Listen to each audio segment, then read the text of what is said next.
Could you build a business that's better for our planet? That's what I have set out to answer. Hi, I'm Marco Pimentel, marketing expert and entrepreneur, and host of the podcast Someone Like You.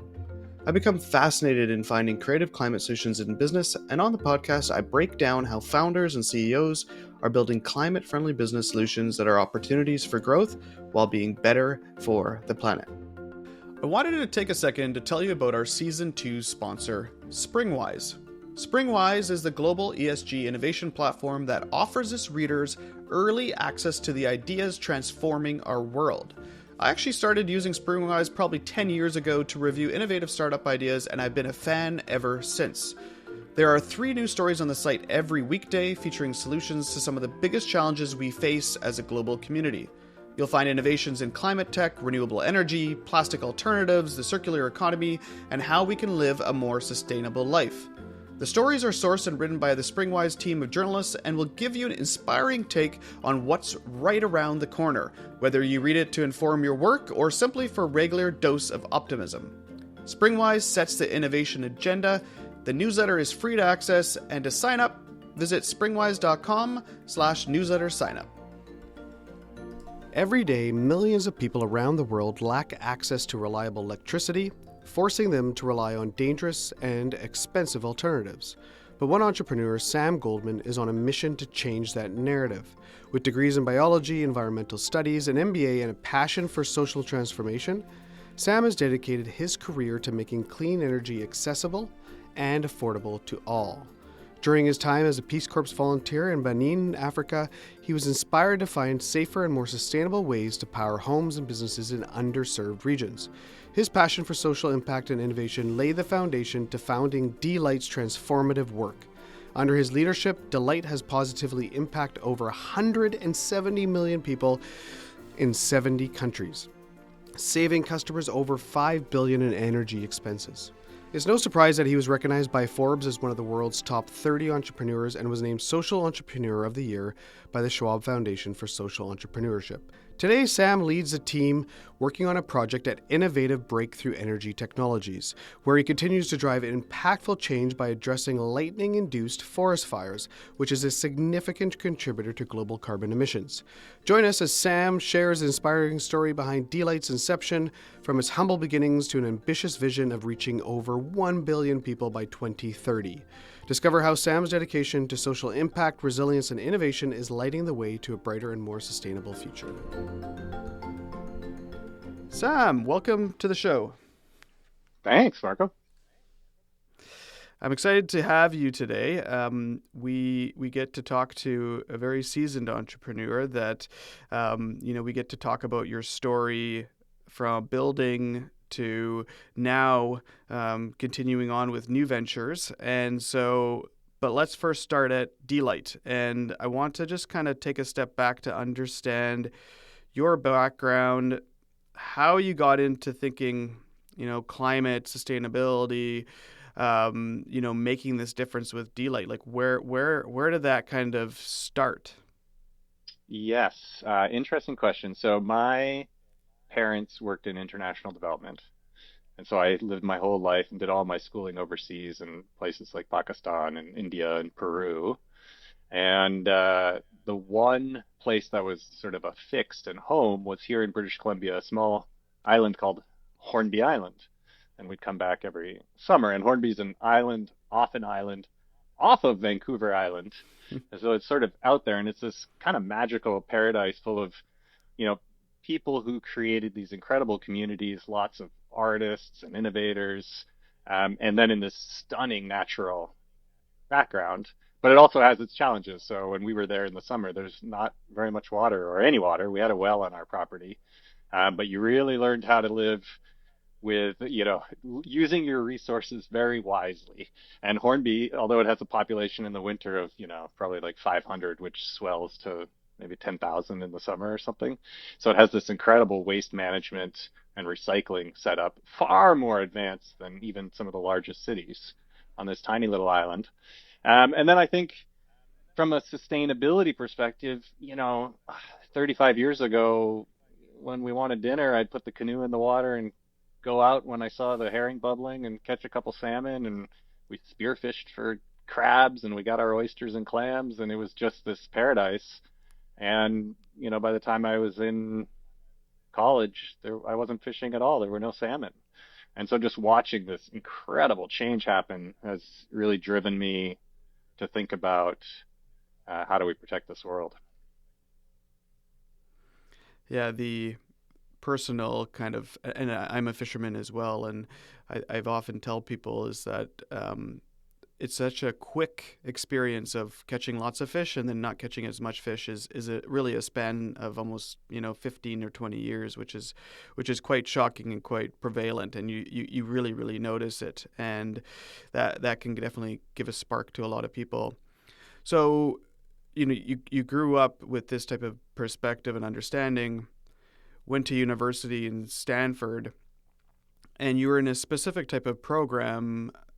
Kind of walk us through maybe that kind of program and what kind of sparked you to go into Stanford. And this was a program, I believe, that was focused around innovative entrepreneurship. Right. Well, I'll back up a little bit. So I got my biology and environmental studies degree at University of Victoria here on Vancouver Island, and was kind of a stout anti-capitalist, at the WTO rallies and things like that. Ended up riding a bike with a group called the Climate Change Caravan across Canada, and as part of that, decided I wanted to go into the Peace Corps, which because I'm a dual citizen. And it had been positioned and stationed in the Republic of Benin in West Africa. And while I was there trying to do the good work, it became so apparent to me that business was really what was making things happen. And I needed to get on board with business and understand how to do it in a sustainable way. And so that drove me to Stanford. And it was kind of a fluke that this was the first year that there was this interdisciplinary program there, which they called the D School or the Design School, which melded grad students in medical engineering and business together in their first class, which was called Entrepreneurial Design for Extreme Affordability. And so I was really getting an MBA, but I had this class and I spent, it was just one of my classes, but I probably spent 20% of my time on it because it was fascinating where you learned about design thinking and how to do design the way the leading firms like IDEO did it. And then you got to apply it to a client. Ours happened to be one in Myanmar. It was an NGO there. And the group that I was working on had decided that we really wanted to look at the impacts of bringing, better lighting to families in Myanmar that were still burning mostly diesel as their only source of light. And so, quite literally, that was kind of the bit of the spark of let's just see what we can do. And so, how did you solve that diesel or kerosene issue and challenge while you're at within this program? So yeah, we had a couple of engineers and a couple of business students on our team. Went to Myanmar, did our final project, and it's fascinating. This is one of those things where you have to have a big enough sample size. So we did our work in Myanmar, and actually my co-founder and I had gone afterwards to Cambodia, and they're probably two of the only countries in the world, especially when we were there, where the grid was literally moving on kids' shoulders, in the sense that there was these homemade lead acid batteries where kids would melt down the lead plates and put them in and pour them back together again, and they'd put in the acid, and you'd go to these shops where they had these old massive Chinese generators, and they would say, that it's charged when the acid is bubbling, and they'd boil this acid in these batteries, and then when it was charged up, they'd load it onto bamboo poles on the kids' shoulders and bring it to a house, and then you'd get like 1 or 2 days of running a incandescent bulb or maybe a very old black and white TV or something off it, and then back to get recharged. And so that's what we came into, and we had initially actually founded or had put a patent in for fast charging technology for sealed lead acid batteries. And we said, well, if we can just have a sealed lead acid battery and a really small one and leverage LEDs, which were just becoming, quite popular and at the beginning of their efficiency curve, we said, oh, if we can do this. And so our first prototype was a sealed lead acid battery, a little, what's in the emergency light, 6 volt, 4.5 amp hour battery hooked to a little PCBA that we had strung together with some LEDs. You couldn't even recharge it, and gave it to a woman named Mia. I remember her very distinctly. And came back a couple days later to her house, which was up on stilts and all of bamboo, and she was literally crying. And we were just like, "Oh, well, what happened?" And she's like, "You can't take it. This is amazing. It's changed our lives." And we're sitting there, Mm. going, "There's no way to recharge this. You can't take it to your, local generator person. We're sorry. It's just a test." She was saying, "No, no, no. My family makes mud bricks, and we wake everybody up at 10 p.m. at night. We go out, we dig all the clay." We use these diesel which smokes everywhere and it hurts our eyes. And we lay out all the bricks during the whole night so that in the morning when the sun comes up, it'll bake the bricks. And then we sell them for, one brick was about, at that time, half a US penny per brick. And we need this. This is like game changing. I'm so scared that the, diesel will tip over, burn our house down. We know all these stories, all this stuff coming out. So that was pretty moving. And so we decided after we all went off to our other jobs that summer, but when we came back for the second year of our program, it was like we got to do this thing. There's something real here. And that was kind of the genesis for d.light. And we chatted earlier, in d.light being the class was the D class, I believe, is what you said, and so you The D do D school, school. which was kind of a play on people call them B school, Yeah. business school, and so they're kind of a little bit of making fun. But yeah, our class projects, we were like, "Oh, what are we going to call it?" And then we were just being a little cheeky. We were like, "Well, we'll call it d.light," as sort of a play on all those words. So you have this idea. You obviously have it for like just an incredible experience, a moving experience of just somebody that gets to have a better technology to live their life. You come back into your second year and you say, well, let's do something with your founders and let's kick off d.light. What was your initial product idea to go back to and test?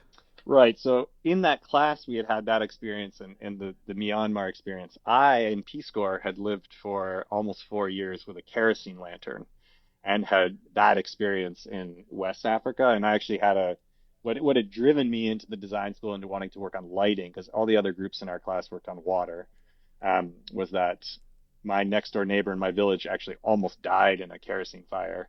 And so I had already done a lot of the research. It was, at that time, again, this is 2006, about 1 million people a year were dying from fires from kerosene tipping over and then burning down houses or parts of villages. Um, and at that time, there was about 1.6 billion people in the world still using kerosene as their only Mm. source of lighting. And so I had these stats. I was already interested in this. I'd already written a bunch of LED companies from Africa saying, "Can I do distribution? These things will be amazing. We could create a business out of this." Nobody would write back or was interested. So when we got together and said, "Let's start a company," said, "Okay, we've had this experience in Myanmar, but the size of the problem is gigantic. Carbon credits were just becoming more of a real thing back then. There's carbon credits at work. We've got LEDs, which are just starting to come up. The costs are starting to drop. The efficiency is starting to go up. Let's see if we can build an integrated product that can charge in less than an hour or an hour and a half off of any AC connection or generator, and then give people light for about a week. And if we can do that at a cost that mimics Mm. what they would otherwise pay for kerosene, but give them a much safer and better experience, no brainer, total win." And so we went out and built that. Our first light we had called the Forever Bright. And actually a funny story because we wanted it to work with AC too. Not funny, really. I mean, funny in hindsight because nothing happened. But we put it out with all these families. We were super excited about it. People loved it. And then one day our electrical engineer came in and he said, uh, I think if people turn this thing on and they've got it hooked up charging on AC, even though you said none of our customers have AC, but if somehow they got it and they did that, they could electrocute themselves. We got to recall all of these. We're just like, "Oh my gosh, how are we going to do that?" In the middle of Cambodia and other places. But turned out fine. Nobody got hurt. Um, and so we were kind of off to the races. And And yeah, we raised our Series A over $1 million on a pitch, which said solar's not the answer. Solar's too expensive because it kind of was still then. We're going to do this fast charge thing, leverage, AC, which is everywhere, and give people tons of bright light. And the idea being is that obviously at that point, like you said, LED is there and it can hold a charge and it lasts, obviously the efficiency of it comparatively before. So, and for your customers, they they just needed that cost to be pretty much the same and the ability to have something that lasts a lot longer. You need it to be under different markets, different amounts, but I would, definitely under 25 cents a day in cost. It was one of these situations where the poorest people in the world pay the most for their energy services. And in this case, just for like one kerosene flame, they would end up spending, about 10% of their family income. Uh, so if you could get under Wow. that cost on a daily basis, and most of them worked daily. So kerosene, for example, nobody went out and bought, a gallon of kerosene, and which would be cheaper, and used it. In my village, for example, in Benin, they would sell the kerosene would come over the border from Nigeria at night, and then they would put it into little plastic bags so that you could literally buy one night's worth for the money you had. And so where were you and the team located? So you raised $1 million on a Series A, where with this idea that LED is the answer. Solar doesn't really work right now; it's just too expensive. How where did you start?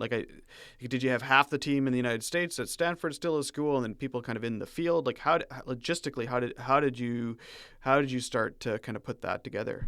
Yeah, we were your typical, literally a garage in Silicon Valley kind of situation with the five founders. We had two mechanical engineers, one electrical, and two MBAs. And we did close our initial sale from there, but very quickly realized this, all of our customers and all of our business is overseas. We're not going to do this by commuting.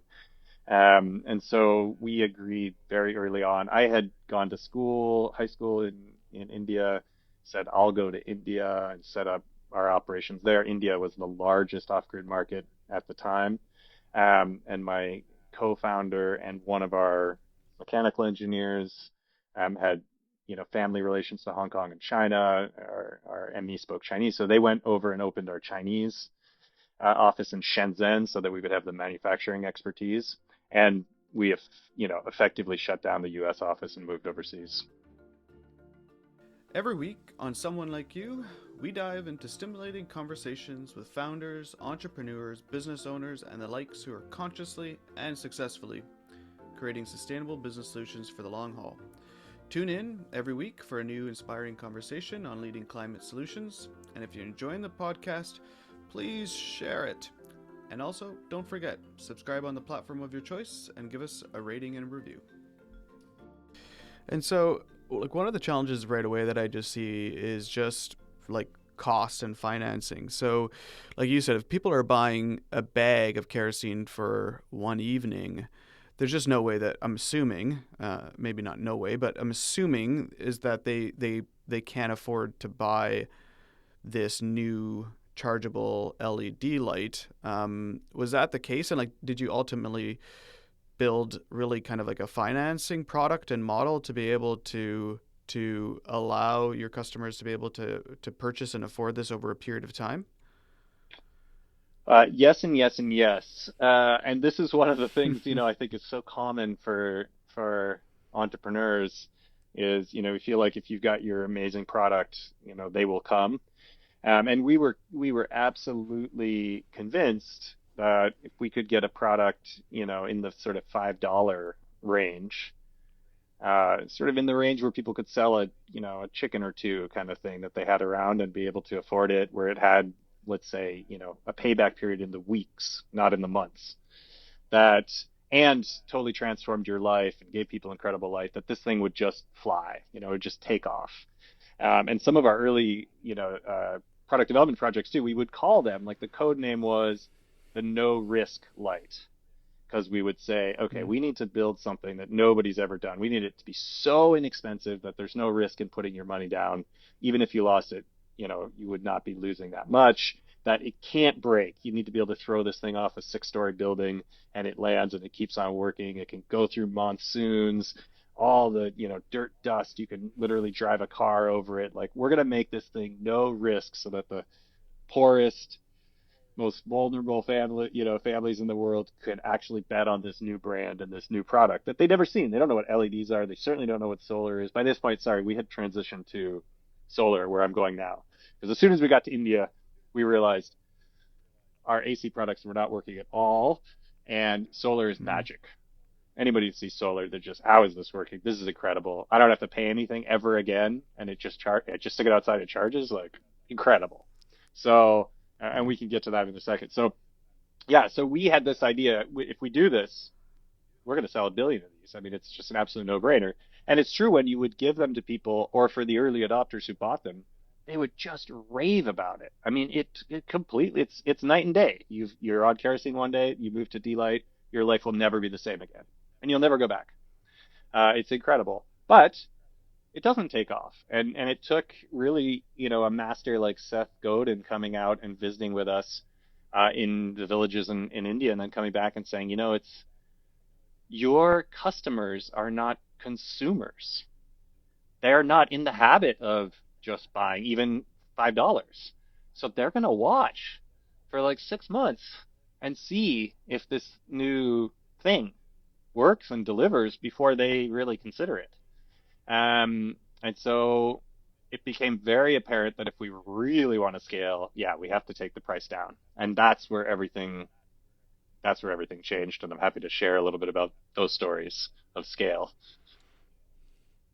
Yeah, well, that's it really it's to get to that point where you think that everything that you're saying to build sounds like incredible for obviously $5, but that's here in North America, and then that is a lot of money for people to do. So you figure this out. You say, okay, well, we really need to get some sort of financing solution so that the barrier to entry to try this and see how it works is dropped.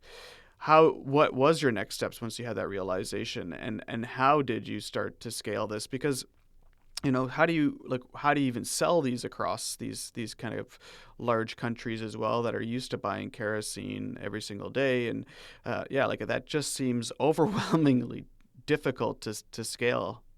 Yeah, so we had, as many entrepreneurs and companies do, our share of lucky breaks. Um, and I would say one of them, because clearly we had to build massive distribution into rural areas if this was going to work. And we tried to work with various more typical consumer goods or white goods companies, or even agricultural supplies companies to do that. And it wasn't working. We just weren't core to them. It was a new idea, a new product. They weren't going to build our brand for us. And it turned out in about 2000, like late 2008 onwards, the microfinance industry in India, which is massive. Some of the bigger companies, like at that time, SKS Microfinance had, more than 10,000 loan agents on the ground serving, millions of customers, that they were in a Mm. position where they could go sort of beyond loans, and they could offer a top up product if people wanted it, and if that product was, transformative and sustainable. And so they decided they wanted to test whether their women would be interested in having a solar light on top of their loan as an add-on. And Mm. it took off like crazy. And so at the time when we didn't have the money or expertise to build our own distribution, and we needed things to be financed but didn't have the balance sheet to do it ourselves, we managed to, in India, to crack working with these microfinance institutions at scale. And so we went from a situation where we might sell, we had a bell in our office when we were small, and if we made a sale, we'd ring the bell. I mean, it was at that point, it's like even if you sold 200 in a day, you'd ring the bell, to a point where we could do over 100,000 in a month. Wow. So just order of magnitude difference. And those MFIs demanded a lot of things. So they demanded even a way higher sense of quality than we were willing to put up with, because they said, this is our brand. This is an add-on product. There's no way we're going to have our, women getting mad at us, frustrated, not paying back their loans, doing other stuff because of this light. So your quality better be impeccable. You guys have to deliver it out there. We're not going to do all the delivery for you. If our women have an issue with after sales, you're going to have to fix it within X days at their home. And India is vast. And, who does this stuff? Who delivers to people's homes? Who does after sales at somebody's home and does all this on products that were under $30? It's kind of wild, but we did it, and that allowed us to say, okay, in the world's biggest market, we now have distribution, we now have financing. Um, we can raise Series B, we can build out the team, and we can move ourselves into Africa, sub-Saharan Africa, where there was massive pull. We had partners who were already selling our products, but it wasn't scaling the way we thought the market needed it to. And that's where we figured out this new business model, um, called pay as you go, where because mobile phones were becoming more popular, because mobile money was becoming more popular, we could put a chip into the products and a keypad on the products and essentially say, okay, why don't you pay us a very small amount up front and then pay us daily? We'll SMS you a code, which and you enter that code on your keypad, it will unlock your solar home system or solar light for the amount of time you paid us for. So you can pay us for one day, which is what most of our customers did, or you could pay us for 4 months. It doesn't matter to us. We'll send you the code. We'll unlock it for that time. And then once you've fully paid, we'll send you an unlock code and the product's yours. So it's kind of a lease to own model. And we were part of the one or two companies that basically created this technology and pioneered it, and that was the scale story for us in Africa, where the MFIs weren't there to do it. So if you wanted to do Africa, you had to build your own distribution and finance yourself. And you mentioned earlier about solar. How instrumental was solar and the price of, well, both, I guess, the technology of solar improving and the efficiency of solar panels and also the cost to all of this plan? Was it kind of the technology that you really needed to be there to scale this across both Africa as well as India? Yes, for scale. And when I say scale, I mean, we've now reached what, 170 million people. So I think you could get to 20 million on the old costs, but you can't get to 170 million. And you definitely can't get to a billion. So we're just fortunate. And I also, part of this is, again, it's that luck thing. We got into this business right when the cost and efficiency curves on solar and LEDs and the battery technologies were just really starting to get into their exponential curves. So, Mm. between 2006 and today, we've seen, LEDs are now a little flatter, but they've been incredible. So we can get the same amount of light off a battery that's a fifth the size, and the batteries have become, order magnitude, a tenth cheaper. The solar panels are so much more efficient, but much more importantly, so much more cost effective. So for our market, which was all about cost and quality, the quality's gone up, cost has gone way down. It's the perfect combination. So to fast forward to kind of 2024, you're no longer active on the day-to-day side of things with d.light, but over all these years, how much has d.light raised in funds to, as well as, like, I believe there's a goal out there that to transform 1 billion people by 2030, which is such an incredible goal as a business, but also just in terms of what your product can do and the lives that it can improve along the way. What does that look like today? Yeah, the more we scale, the more money we consume, because in a sense, in India, we still work with many of the microfinance institutions, and so we can, effectively leverage their balance sheets. But everywhere else in the world, we found, you know, we have had to finance it ourselves or our partners have had to finance it themselves. And to do that, that means, if you're giving somebody a couple $100 solar home system for $10 down or $20 down, the balance is going on your AR. You got to finance it somehow. So we've raised hundreds of millions of dollars in both on and off balance sheet debt, mostly to fund a combination of solar home systems, super efficient DC fans, super efficient televisions. Um, we also have gotten into smartphones because it was largely when we asked our customers, we said, we know you like us and think of us as a solar brand, but what else could we do for you now that we have these distribution and these pipes? And people were very clear. They wanted to have their first smartphone. They want to have their first lights. They wanted to have their first television. They want to have their first fans. These basic necessities of living in these environments and being connected to the rest of the world. So we now enable all of that through consumer financing. Um, and so, yeah, in total, probably about $500 million raised at this point.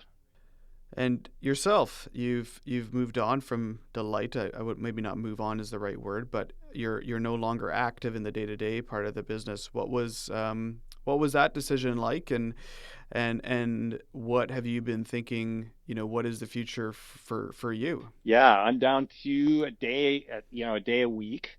We have an incredible executive team, and we hired, a little more than a year ago, an amazing CEO named Nick Imudia.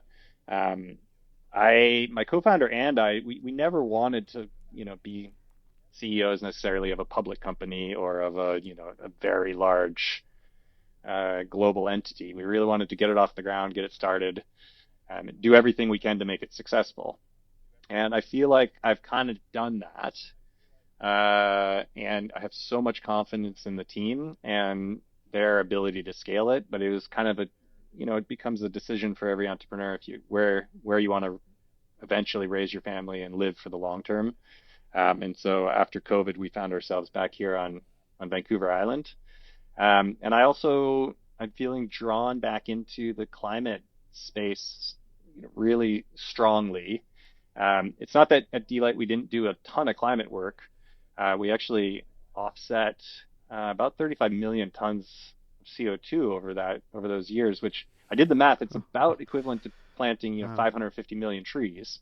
So I feel good about it. Wow. And lately we opened up a category for clean cook stoves, and it's one of the things I'm most excited about. There's almost 2 billion people in the world still cooking on open fires or three stone fireplaces or other, just burning charcoal and wood.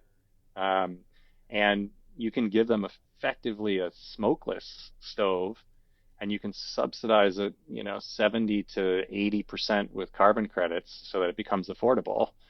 And it's one of the, best, in some ways, easiest and most equitable climate solutions we have as a society. And d.light's through our distribution, we're one of the answers to that. So I'm super excited about it. I think it's going to make a big difference. But that said, my heart was kind of here in Canada and North America with my family. And as I did my research, and looking at the fires last year, 2023 in Canada, it became pretty obvious to me that that was the problem I wanted to work on. And just to give you some headline numbers, Canadian wildfires last year burned about 5% of the forest in BC and in Canada as a whole. It was a little more than 5% of all the emissions for the whole world. So just the wildfires last year put out Mhm. more carbon than any countries in the world except China, the US, and India. So, the biggest. Yeah, and that's not a season that's No, very that was long. in 5 months. So it was about 2.4 gigatons of carbon out there. And when I had compared that to Africa, because it was like, no, that is, and different people have different numbers. So, because none of this stuff, it's very hard to know exactly how much carbon, but it's more than Africa by most standards. So, and it's more than, so it was like, oh wow, I'd have to get, clean cook stoves to like 600 million people, or we got to deal with this fire issue in Canada. And so just recently, I've joined a group called IBET, Innovative Breakthrough Energy Technologies, and I'm leading a team looking at lightning-induced wildfires and seeing if there is a way that we can somehow, mitigate this lightning so that we can buy ourselves time for prescribed burns and other, improved forest management practices and deal with this carbon bomb. Yeah, because in Canada, obviously, and lots of other countries where wildfires are becoming, are a big impact and becoming more and more prevalent as things get warmer, drier. There's a list on of environmental reasons why we're having more fires. But a lot of people start fires too, but those ones are typically closer to urban areas, which typically are a little bit easier to put out. But the big bulk of fires come from what happened naturally through lightning, and also, and you probably know this because you're doing the research on it. I don't believe Canada actually even reports these emissions when they consider their emissions for Canada as in terms of like fossil fuels and all the other emissions that we make. I think they exclude anything to do with natural That's events. correct. They're not in the nationally determined targets, so they're kind of off the books. And it is a natural process, as you say. It's not that, the boreal Yeah. forests, and Canada has, you know, almost 10% of the forest, and the boreal forest is the largest ecosystem in the world, terrestrial ecosystem. But so they naturally burn. It's just that they don't burn like they did in 2023. And as you said, with the heat, there's going to be more lightning. There's going to be more lightning igniting fires, and there's going to be a lot bigger fires. And we've suppressed fires for the last 30 plus years. So there's lots of fuel out there. So unless we do something about this, you got to think about it. The wildfires last year were 3 times the emissions of the whole Canadian economy per their actually reported numbers, the determined targets. So even if you could make all of the Canadian economy net zero, it would be like 1/3 of the fire season last year.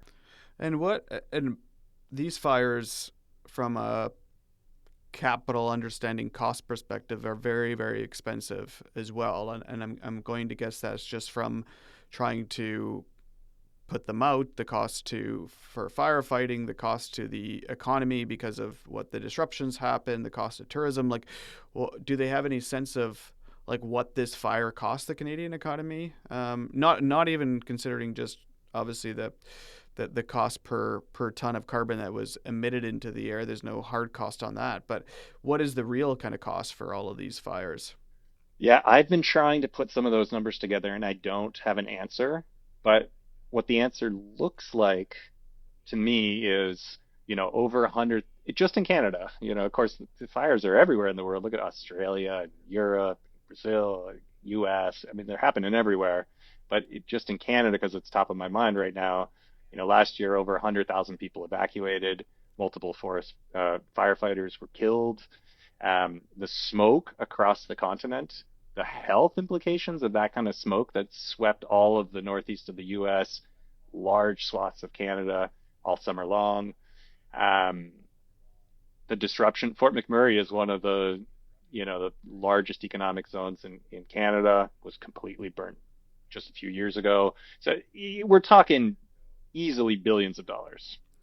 And when you think about this as a place to work in and try to look for effective change here, is this a private initiative? Is this a private public initiative? How do you think potentially, and obviously you're really early in the stage of this, where do you think that will work out?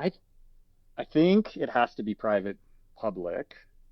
I believe in the private sector to move quickly. I believe in competition. I know there's probably lots of other people working on, similar areas. Certainly, we're seeing new VCs popping up in sort of fire tech. So it's really exciting. I'm so glad so many people are working on it. But at the end of the day, a lot of the land that's burning is controlled by governments. They have their wildfire management services. A lot of the land, used to belong to and be managed properly by indigenous groups. And now in many places it's being, there is some more, thankfully, joint ownership about decisions and hopefully more in the future. So there is going to be a mixture of organizations that need to come together to solve this.